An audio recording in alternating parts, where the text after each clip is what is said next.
Hello বন্ধুরা, আমি তৈরি করে নিলাম বাটি পিঠে। এই পিঠেটা তৈরি করতে চালের গুঁড়ো আর ময়দা দিয়েছি, আর তার সঙ্গে একটু চিনি, লঙ্কার গুঁড়ো আর নুন দিয়ে বেশ ভালো করে একটা পেস্ট বানিয়ে বাটির নিচে তেল দিয়ে মাখিয়ে বসিয়ে দিয়েছিলাম। কি সুন্দর! প্রেশার কুকারে জল দিয়ে বাটিটা প্রায় 20 মিনিট ধরে ভাপাতে দিয়েছিলাম।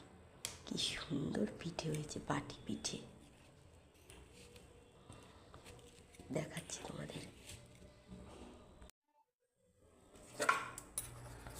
চারিদিক দিয়ে চামচ দিয়ে কেটে তুলে নিলাম। এবার দেখো কি সুন্দর হয়েছে, এমনি ঢালা যাচ্ছে।